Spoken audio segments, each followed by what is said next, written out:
નમસ્કાર નમસ્કાર નમસ્કાર વાલા વાલા વિદ્યાર્થીઓ, સ્વાગત છે આપ સર્વ વિદ્યાર્થી મિત્રોનું તમારી પોતાની યુટ્યુબ ચેનલ એટલે કે ઓશન કોચિંગ ક્લાસીસની અંદર. વિદ્યાર્થી મિત્રો, આપણી આ ચેનલ ઉપર ગાલા અસાઇનમેન્ટ બુક 2025 એના સોલ્યુશન્સ ચાલી રહ્યા છે.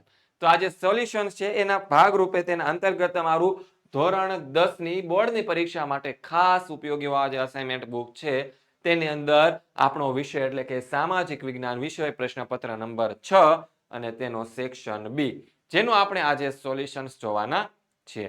શરૂઆત કરીએ આજના વિડીયોની. તેની પહેલા હું નિકુંજ બાથાણી આપ સર્વને એક વાત જણાવવા માંગુ છું કે આ છે તમારું ગાલા અસાઇનમેન્ટ બુક. ખરીદવા માટે તમે બજારની અંદર સ્ટેશનરીની દુકાને જતા હશો. સ્ટેશનરી દુકાને છે તમને 240 રૂપિયામાં મળે છે, પણ આની આ જ બુક છે તમને કોઈ ઘર બેઠા આપી જાય અને એ પણ સસ્તી કિંમતે 230 રૂપિયામાં. તો તમારો ખરીદવા જવાનો સમય બચશે અને એ સમયની અંદર તમે છે એ સરસ મજાની તમારી પરીક્ષાની તૈયારીઓ કરી શકો છો. તો સરસ મજાનું આ ગાલા અસાઇનમેન્ટ બુક ઘર બેઠા મેળવવા માંગતા હોય તો કોન્ટેક્ટ નંબર તમને અહીં આપવામાં આવેલો છે 70 46 22 22 54, અથવા તો લિંક છે તમને નીચે ડિસ્ક્રિપ્શનની અંદર આપવામાં આવેલી છે, ત્યાંથી તમે ઓર્ડર કરી શકો છો. આ જે ગાલા અસાઇનમેન્ટ બુક છે ને એ તમને હાર્ડ કોપી સ્વરૂપે મળે, પણ એની એ જ ગાલા અસાઇનમેન્ટ બુક તમને સોફ્ટ કોપી સ્વરૂપે છે તમારા મોબાઈલની અંદર મળી જાય તો મજા આવી જાય ને. કોઈ બહાર ગયા હોય, બહારગામ ગયા હોય, એ સમયે તમને પરીક્ષાની તૈયારી કરવા માટે સરળતા પડી જાય. તો આ જે ગાલા અસાઇનમેન્ટ બુક છે તેની સોફ્ટ કોપી કઈ રીતે કરવી, તો કે તમારે મોબાઈલની અંદર આ QR કોડ દેખાય છે તમારી ગાલા અસાઇનમેન્ટ બુકના પાછળના પેજ ઉપર તમને આપેલો હશે, તેને તમારા મોબાઈલની અંદર સ્કેન કરવાનો છે. સ્કેન કરશો એટલે ડાઉનલોડનો ઓપ્શન આવશે. જેવો ડાઉનલોડનો ઓપ્શન આવે તરત જ તમારે ડાઉનલોડ કરી લેવાની છે અને ઓપન કરી અને તમારી પાસે થોડીક બેઝિક ડિટેલ્સ માંગવામાં આવશે, જેમ કે નામ છે, મોબાઈલ નંબર છે, ત્યારબાદ ઈમેલ આઈડી છે. આવી બધી ડિટેલ્સ છે તેને તમે ફિલ જેવી કરો છો તરત જ ફિલ કરતાની સાથે જ તમારી પાસે એક્સેસ કોડ માંગવામાં આવશે, જે તમને અહીં આપવામાં આવેલો છે. એક્સેસ કોડ એન્ટર કરો એટલે ગાલા અસાઇનમેન્ટ બુક છે તમારા મોબાઈલની અંદર ખુલી જવાની છે. તો ફટાફટ આ જે ગાલા અસાઇનમેન્ટ બુક છે તેને તમારા મોબાઈલની અંદર ઓપન કરી લેજો.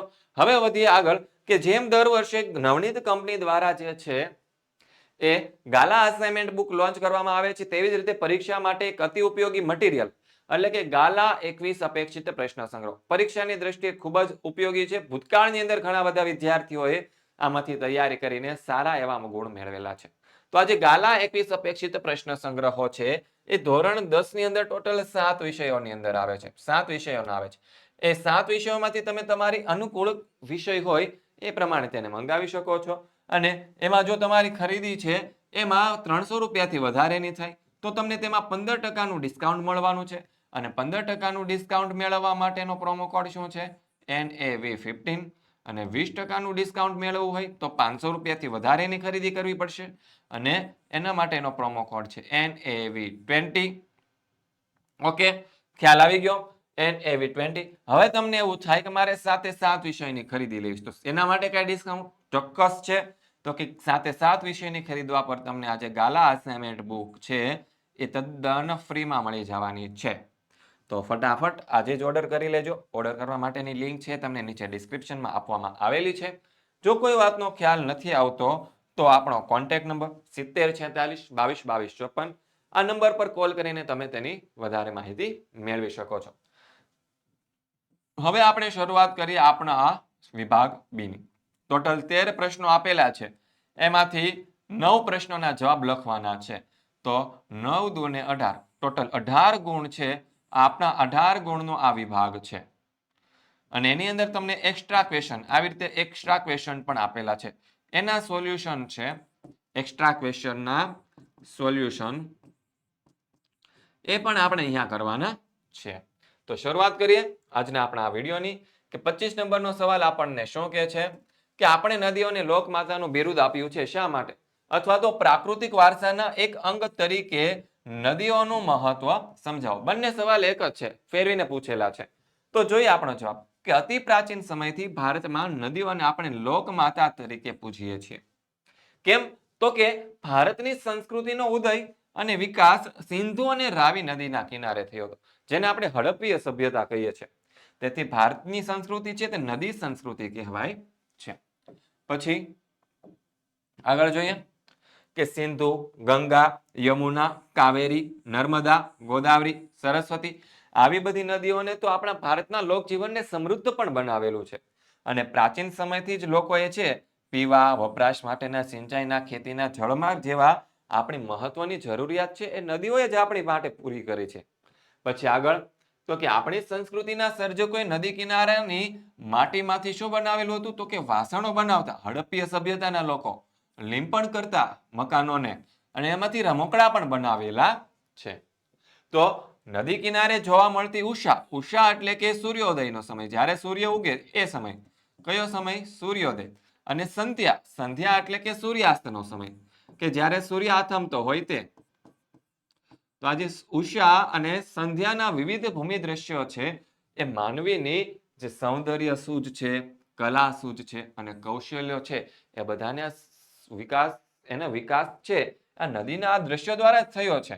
અને ભારતીય પ્રજા જીવનને કેવું બનાવ્યું છે? સુંદર બનાવ્યું છે. આમ અતિ પ્રાચીન સમયથી આજ દિન સુધી આપણી જે ભારતની સંસ્કૃતિ છે એના ઘડતરની અંદર સાંસ્કૃતિક વારસાને સમૃદ્ધ બનાવવામાં નદીઓએ શું કર્યું છે? મહત્વપૂર્ણ ભાગ ભજવેલો છે. તેથી ભારતની નદીઓ અતિ પ્રાચીન કાળથી ભારતની શું છે? લોકમાતાઓ તરીકે આપણે તેને પૂજતા આવીએ છીએ.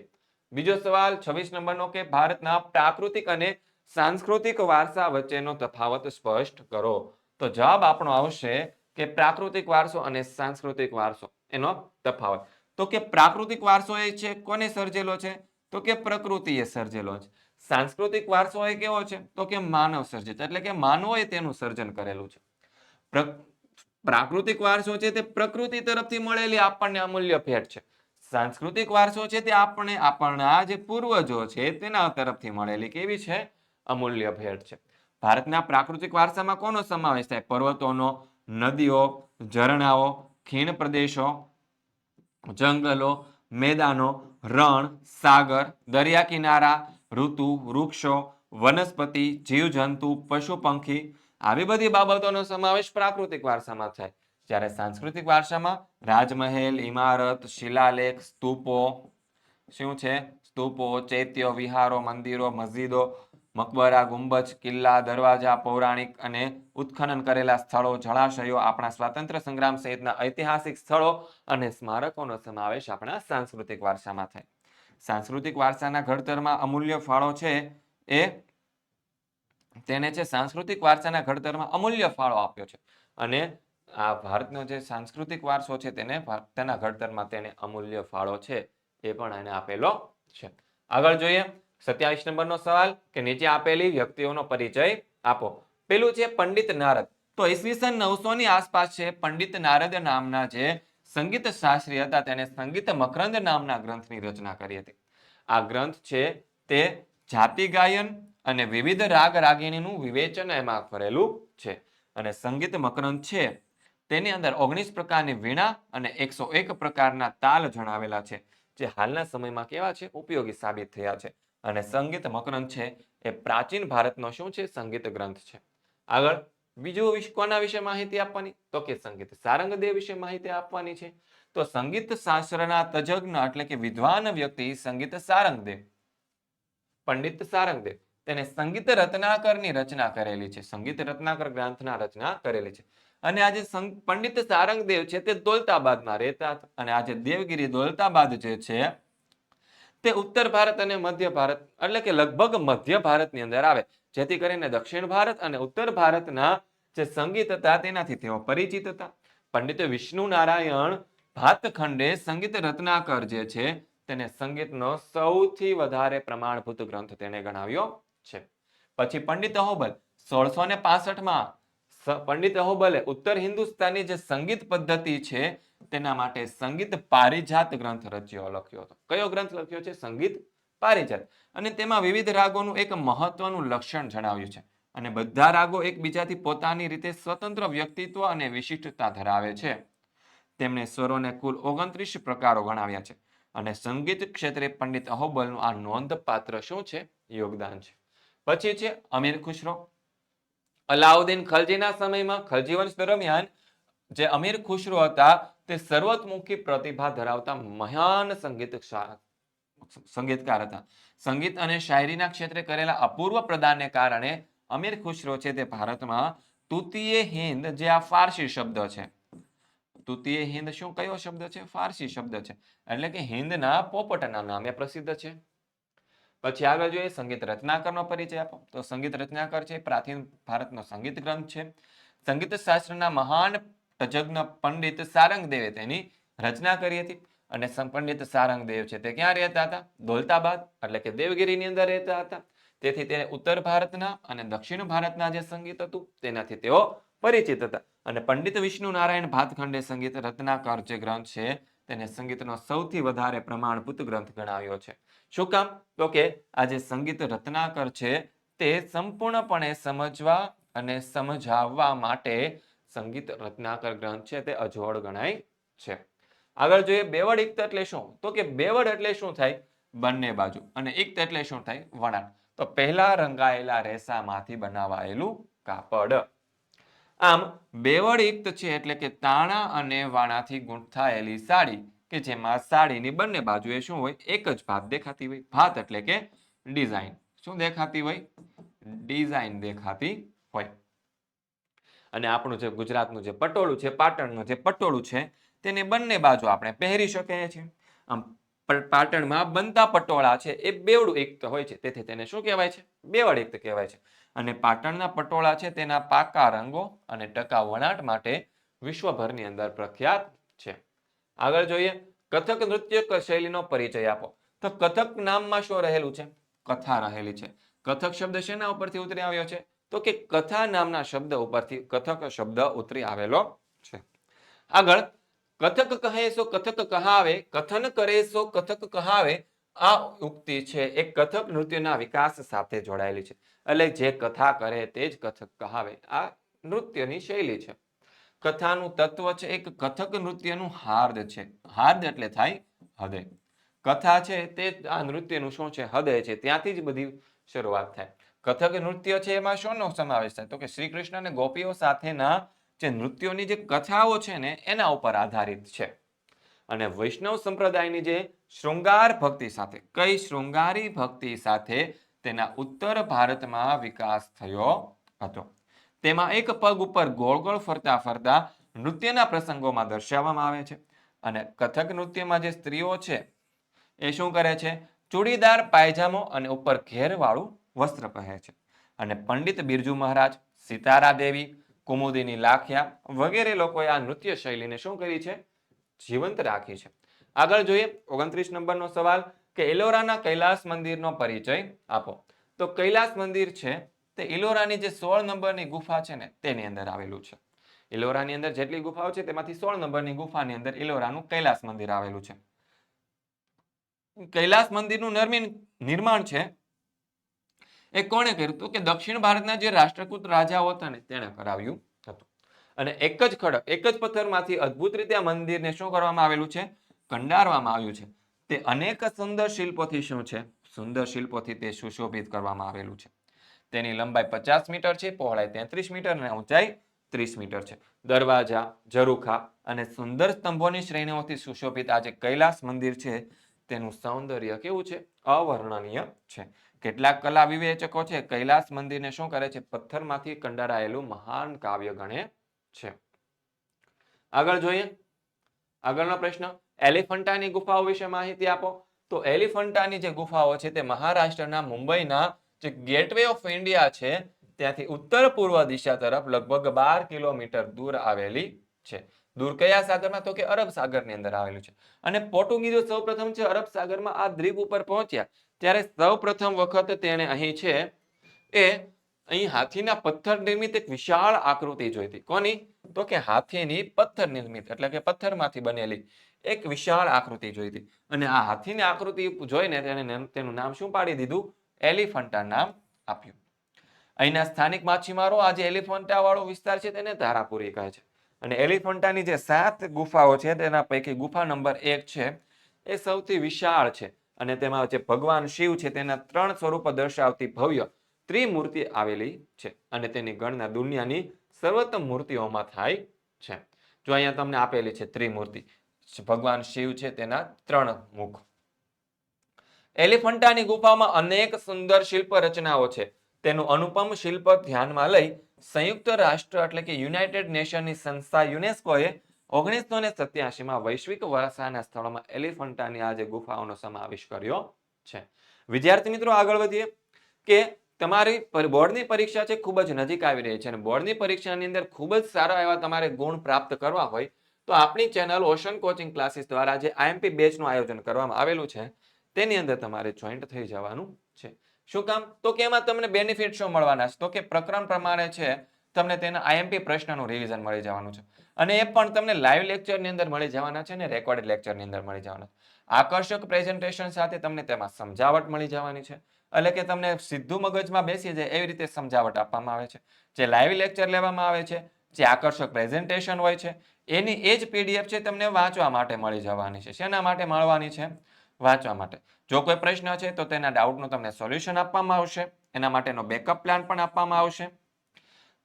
24 કલાક છે તમને વોટ્સઅપ સપોર્ટ મળી જવાનો છે, 24 અવર. અને પ્રીવિયસ યર એટલે કે ગયા વર્ષના જે પેપરના સોલ્યુશન છે ને એ પણ તમને અહીંથી મળી જવાના છે.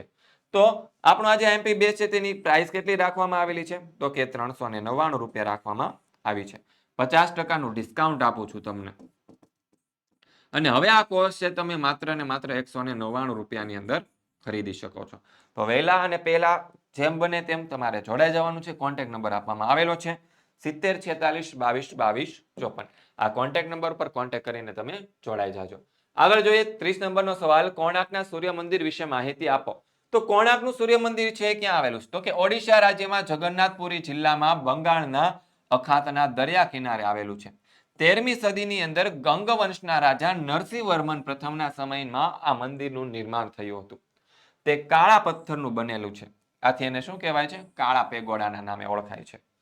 સમગ્ર મંદિર છે એને 7 અશ્વ ખેંચી રહ્યા છે. 7 અશ્વ એટલે કે 7 ઘોડાઓ શું છે? ખેંચી રહ્યા છે. અને સૂર્યના રથનું સ્વરૂપ આપવામાં આવ્યું છે. આ રથને મંદિરના આધારને સૌંદર્ય બક્ષતા શું છે? 12 મોટા મોટા પૈડાઓ આવેલા છે. અને તે વર્ષના શું દર્શાવે છે? વર્ષના 12 મહિના કે પ્રતીકો દર્શાવે છે. દરેક પૈડાને 8 આરા છે. 8 આરા તે શું દર્શાવે છે? દિવસના 8 પ્રહર દર્શાવે છે. જો અહીંયા તમને આ સરસ મજાનું કોણાર્કના સૂર્ય મંદિરનું રથ ચક્ર આપેલું છે, રથનું પૈડું, તેની અંદર 8 આરા દેખાય છે. 1 2 3 4 5 6 7 અને 8. તો 8 આરા શું દર્શાવે છે? 8 દિવસના 8 પ્રહર દર્શાવે છે. પ્રહર એટલે કે આપણે પોર કહીએ ને, બપોર છે એવા.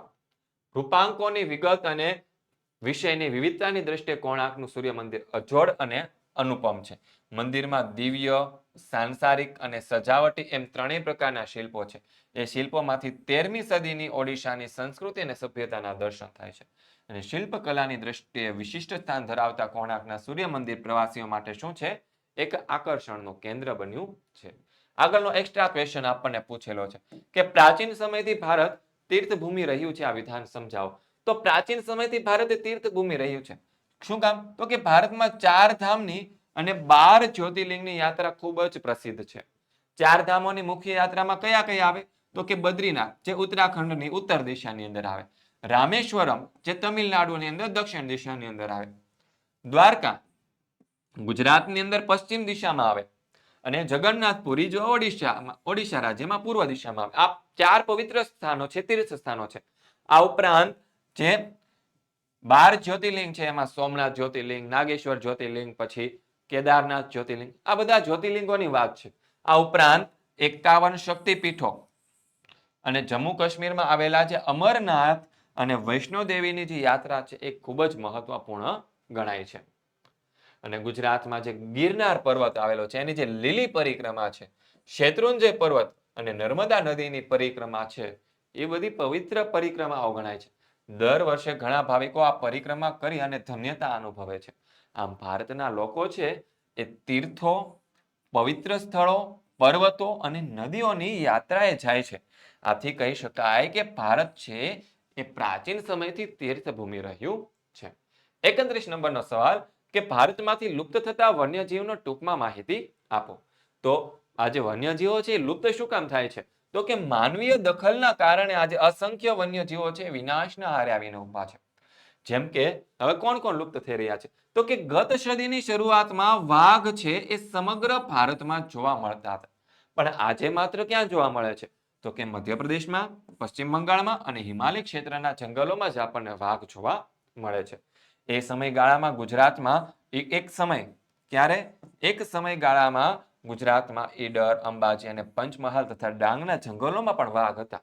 અને આજે ગુજરાતના જંગલોમાંથી વાઘ સંપૂર્ણપણે નષ્ટ થયા છે અને ભારતના જંગલમાંથી તો ચિત્તો છે સંપૂર્ણપણે લુપ્ત થઈ ચૂક્યો છે.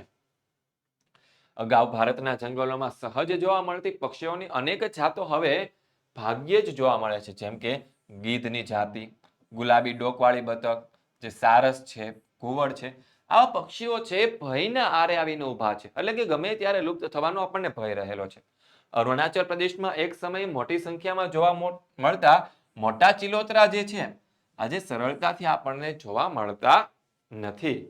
આ નદીઓ અને મીઠા પાણીમાં જોવા મળતી જે મગરની પ્રજાતિ કે જેને આપણે ઘડિયાળ નામની જે લાંબા મોઢાવાળી જે આવે છે એ ઘડિયાળ અને ગંગે ડોલ્ફિન એટલે કે ગંગા નદીમાં જોવા મળતી જે ડોલ્ફિન માછલીઓ જે છે ને એ શું છે? વિનાશના આરે આવીને ઊભી છે. ઓડિશા અને ગુજરાતના જે સમુદ્ર કિનારા છે ને ત્યાં રેતીના તટે ઈંડા મૂકવા આવતા સમુદ્રી કાચબાઓ છે ને એની સંખ્યા સતત અને સતત ઘટતી જાય છે. ગુજરાતમાં નર્મદા, તાપી, મહી અને સાબરમતી નદીઓમાં જળ બિલાડી લગભગ લુપ્ત થઈ ગઈ છે, હવે જોવા મળતી નથી. વન્યજીવોના વિનાશના કારણો જણાવો. તો આવી ગયા આપણા વિનાશના કારણો. પહેલું તો શું છે? જંગલોની જે ઘાસભૂમિ અને જળપ્લવિત ક્ષેત્રોમાં માનવીની પ્રવૃત્તિના કારણે વન્યજીવોના જે કુદરતી રહેઠાણો છે ને તે જોખમમાં મુકાયા છે.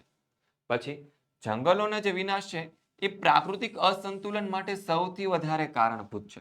પરિણામે વન્યજીવોની સંખ્યામાં શું થતો જાય છે? ઘટાડો થતો જાય છે.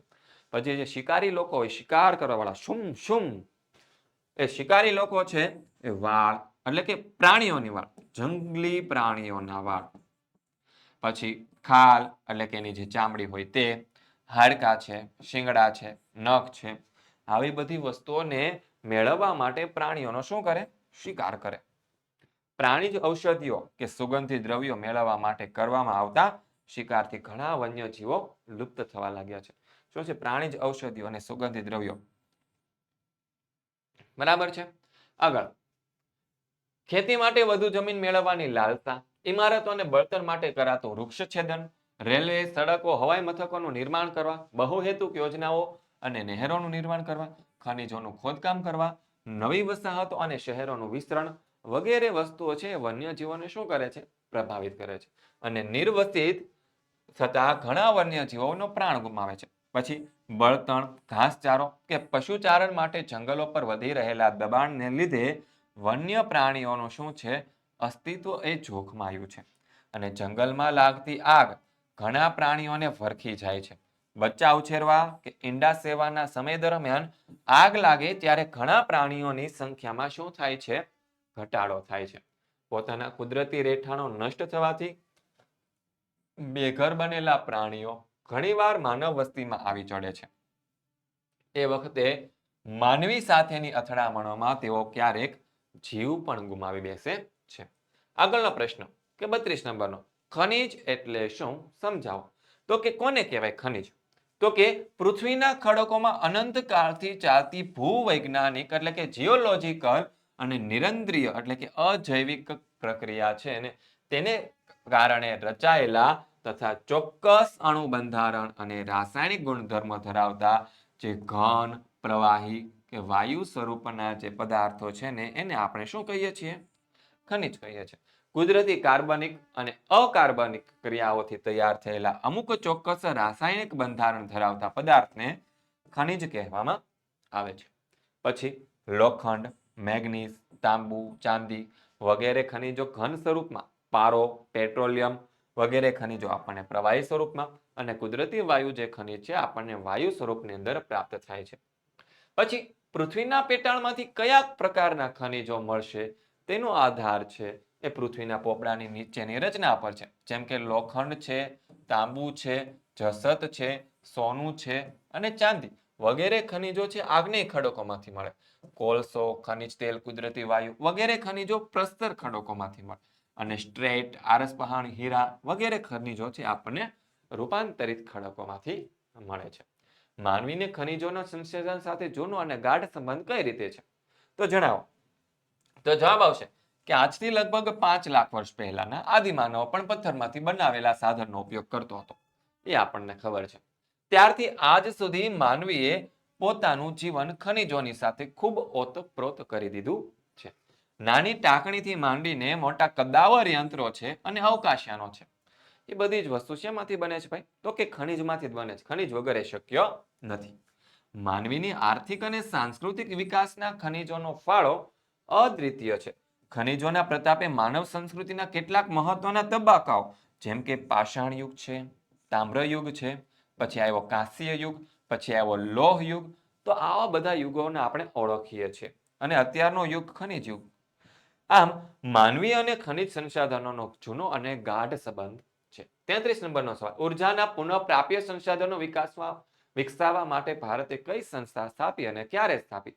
તો જવાબ આવશે વિકસાવવા માટે ભારતે 1981 ની અંદર commission four additional source of energy, પૂરેપૂરું નામ લખવાનું, જેને CASE ના નામે ઓળખવામાં આવે છે. બરાબર છે. તેની સંસ્થા કરેલી છે. એવી જ રીતે ગુજરાતની અંદર કઈ સંસ્થા? તો કે પુનઃપ્રાપ્ય સંસાધન માટે ગુજરાતમાં કઈ સંસ્થા? તો કે ગેડા નામની સંસ્થા. ગેડાનું પૂરું નામ શું છે? તો કે ગુજરાત એનર્જી ડેવલપમેન્ટ એજન્સી, એટલે કે ગેડા. ગુજરાત ઉર્જા વિકાસ સંસ્થા કામ કરી રહી છે. ગુજરાત ઉદ્યોગોનું મહત્વ શું છે એ સમજાવવાનું છે. તો કે શું છે? ઉદ્યોગો છે તે રાષ્ટ્રની પ્રગતિને ઉદ્યોગના વિકાસ પર આધારિત છે. ઔદ્યોગિક વિકાસ વિના છે આર્થિક વિકાસ સાધી શકાતો નથી. અને ઔદ્યોગિક વિકાસથી દેશની અર્થવ્યવસ્થા છે કેવી બને છે? ઘણી બધી મજબૂત બને છે. જે દેશમાં ઉદ્યોગોનો વિકાસ થયો નથી અથવા તો ઓછો થયો છે તે દેશો કુદરતી સંસાધનોનો ઉપયોગ ઉદ્યોગના કાચા માલ તરીકે કરી શકતા નથી.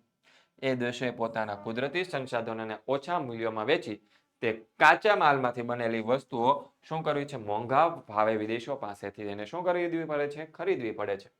પરિણામે તેઓ શું છે? ઔદ્યોગિક વિકાસ સાધી શકતા નથી. અને તેમનો આર્થિક વિકાસ શું થાય? રૂંધાય, એટલે કે અટકી જાય.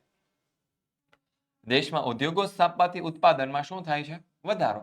અને તે લોકોનું જીવન ધોરણ શું આવે છે? ઊંચું લાવે છે. અને ઉદ્યોગોમાં રોજગારી મળવાથી લોકોનું જીવન ધોરણ પણ શું થાય છે? સુધરી જાય છે. ઉદ્યોગોમાં કામ કરતા લોકોનું તકનીકી જ્ઞાન વધે, તે સાથે તેમની ઉત્પાદન ક્ષમતા વધે, આવક વધે, ખરીદ શક્તિ વધે. અને આમ થવાથી રાષ્ટ્રનો શું થાય? આર્થિક રીતે વિકાસ થાય. ભારત રાષ્ટ્રીય ઉત્પાદનમાં ઉદ્યોગનો ફાળો લગભગ 29% જેટલો છે. કેટલા ટકા? એ શું દર્શાવે છે? ઉદ્યોગોનું મહત્વ દર્શાવે છે. એક્સ્ટ્રા ક્વેશ્ચન આપેલો છે. ઔદ્યોગિક પ્રદૂષણ વિશે માહિતી આપો. તો કે ઉદ્યોગોને લીધે મુખ્યત્વે 4 પ્રકારના પ્રદૂષણ થાય. કયા કયા? હવા પ્રદૂષણ, જળ પ્રદૂષણ, ભૂમિ પ્રદૂષણ અને ધ્વનિ પ્રદૂષણ. 4 પ્રકારના પ્રદૂષણ થાય. અને ઉદ્યોગો થકી નીકળતા જે ધુમાડાઓ છે તેમાં કાર્બન મોનોક્સાઇડ વાયુ, પછી સલ્ફર ડાયોક્સાઇડ વાયુ જેવા અતિ હાનિકારક વાયુઓ હોય ને તે મુખ્ય હોય છે અને તે હવાને પ્રદૂષિત કરે. અને હવા પ્રદૂષણ છે એ જીવજંતુઓ, પદાર્થો અને સમગ્ર પર્યાવરણને શું કરે છે? નુકસાન કરે છે. ઔદ્યોગિક કચરાવાળું પાણી જળ પ્રદૂષણ ફેલાવે. આજે ઘણા કારખાનાઓ એવા છે જે કારખાનાઓમાં સરકારી નિયમોને અવગણીને દૂષિત કરેલું પાણી જે હોય ને એને નદીની અંદર સીધું જ વહાવી દેવામાં આવે. અને તેથી નદીઓને શું કરે છે?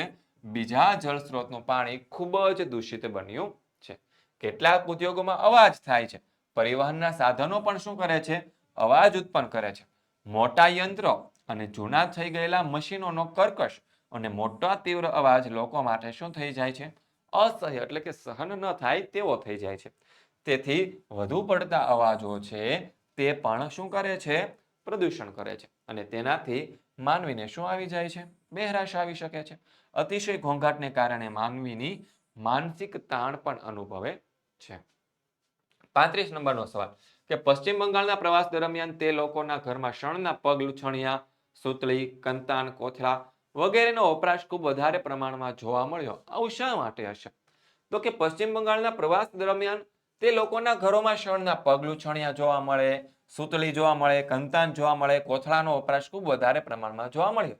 તો શણ ઉત્પાદક ક્ષેત્રોની નિકટતા એનું પાછળનું મુખ્ય કારણ શું છે? પશ્ચિમ બંગાળ છે એ શણ ઉત્પાદન કરતા પ્રદેશોની નજીક આવેલું છે. પછી ત્યાં છે સસ્તું જળ પરિવહનની સુવિધા છે અને શણને સંસાધિત કરવા માટે પૂરતું પાણી પશ્ચિમ બંગાળ રાજ્યની અંદર ગંગા નદીમાંથી મળી રહે છે. સસ્તો માનવ શ્રમ છે કે બેંકો અને વીમાની સગવડો તથા ઉત્પાદનની નિકાસ માટે બંદરોની સગવડને લીધે પશ્ચિમ બંગાળમાં શણ ઉદ્યોગ છે એ વધારે વિકસ્યો છે. શણને સંસાધિત કરવા માટે શું છે? પુષ્કળ પાણીની જરૂરિયાત પડે છે. તેથી મોટા ભાગની શણની મિલો છે એ હુગલી નદીના કિનારે આવેલી છે. પછી સિમેન્ટ બનાવવા માટે કયા કયા કાચા માલની જરૂર પડે? તો જવાબ આપેલો જ છે આપણને. ચૂનાનો પથ્થર, કોલસો, ચિરોડી, બોક્સાઇટ, ચીકણી માટી, આવી બધી વસ્તુની જરૂરિયાત પડે. 36 નંબરનો સવાલ, ટૂંકનો લખો. જમ્મુ કાશ્મીરમાં આતંકવાદ. તો કે 15 ઓગસ્ટ 1947ના દિવસે આપણા ભારત દેશને આઝાદી મળી અને આઝાદી સાથે બે નવા દેશો અસ્તિત્વમાં આવ્યો, ભારત અને પાકિસ્તાન. એ સમયે જે પાકિસ્તાન છે એને કાશ્મીરની અંદર સૈનિકો મોકલીને કાશ્મીરના ત્રીજા ભાગ ઉપર પોતાનો કબજો લઈ લીધો, લશ્કરી કબજો જમાવી દીધો. અને જમ્મુ કાશ્મીર છે ભારતનું જ કેવું છે? અભિન્ન અંગ છે. હકીકતમાં તે નિર્વિવાદ છે, એટલે એમાં કોઈ શંકાને સ્થાન નથી કે જમ્મુ કાશ્મીર છે તે ભારતનો જ ભાગ છે. પણ પાકિસ્તાન છે ત્યાં કબજો કરીને બેઠેલું છે. આમ છતાં પાકિસ્તાને તેને મેળવવા માટે ભારત સાથે ઈસવીસન 1948, 1985 અને 1971 અને 1999માં કારગિલમાં આવા 4 વાર યુદ્ધ કર્યા પાકિસ્તાને ભારત સાથે. તેમાં દરેક વખત છે પાકિસ્તાનનો પરાજય થયો. તોય સુધરતું નથી ભાઈ. અને ઈસવીસન 1988 પછી છે જમ્મુ કાશ્મીરમાં આતંકવાદ વધી ગયો છે. જમ્મુ કાશ્મીરના જે આતંકવાદોને સીમા પારથી છે એ સતત સહાય મળે છે, એટલે કે સીમા પાર એટલે કે પાકિસ્તાનમાંથી. એટલું જ નહીં, આ જે આતંકવાદની જે છાવણીઓ છે તેમજ તેના તાલીમ કેન્દ્રો પણ સીમા પાર આવેલા વિસ્તારોમાં છે. તેવા અહેવાલો વારંવાર પ્રસિદ્ધ આપણને થાય છે. સીમા પારથી તાલીમ અને અતિ આધુનિક શસ્ત્રો સાથે ઘૂસણખોરી કરતા આતંકવાદીઓએ જમ્મુ કાશ્મીરમાં શું કર્યું છે? તો કે હત્યા, અપહરણ, બોમ્બ વિસ્ફોટ વગેરે દ્વારા ક્રૂર આતંક ફેલાવ્યો છે અને લોકોને કેવા કરી દીધા છે? ભયભીત કરી દીધા છે. આથી જમ્મુ કાશ્મીરમાં અનેક પંડિત કુટુંબોને વતન છોડીને સ્થળાંતર કરવું પડ્યું છે. આવા હજારો કુટુંબોને શરણાર્થી તરીકે જમ્મુ કાશ્મીરની બહાર જીવી રહ્યા છે. 37 નંબરનો સવાલ, સાંપ્રદાયિકતા નાબૂદ કરવાના કોઈ પણ 4 ઉપાયો લખો. તો સાંપ્રદાયિકતા દૂર કરવા માટેના ઉપાયો નીચે પ્રમાણે છે. પહેલું તો શું છે? તો કે સાંપ્રદાયિક તત્વો સામે સૌ નાગરિકોએ અને સરકારે શું કરવું જોઈએ? સખતાઈથી કામ લેવું જોઈએ. કોઈ પણ સંજોગોમાં તેની સામે ઝૂકવાનું નથી અને સમાધાન કરવાનું નથી. પછી શિક્ષણ દ્વારા સાંપ્રદાયિક અસરકારક રીતે નાબૂદ કરી શકાય છે. કોના દ્વારા? શિક્ષણ જ મોટું હથિયાર છે.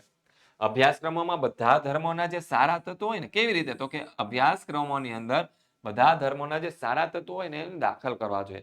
તદુપરાંત શાળાઓમાં સર્વ ધર્મની પ્રાર્થનાઓને તેમજ સામાજિક ધાર્મિક તહેવારોની ઉજવણી કરવી જોઈએ. હા, તમારી શાળાની અંદર એક પ્રાર્થના ગવાતી હશે, ઈશ્વર અલ્લાહ તેરો નામ. એ પ્રાર્થના તમારા શાળાની અંદર ગવાતી હશે. ઈશ્વર એટલે કે આપણા ભગવાન, અલ્લાહ એટલે કે મુસ્લિમોના જે ઇસ્લામ ધર્મ પાળતા છે તેના ખુદાની વાત થાય છે.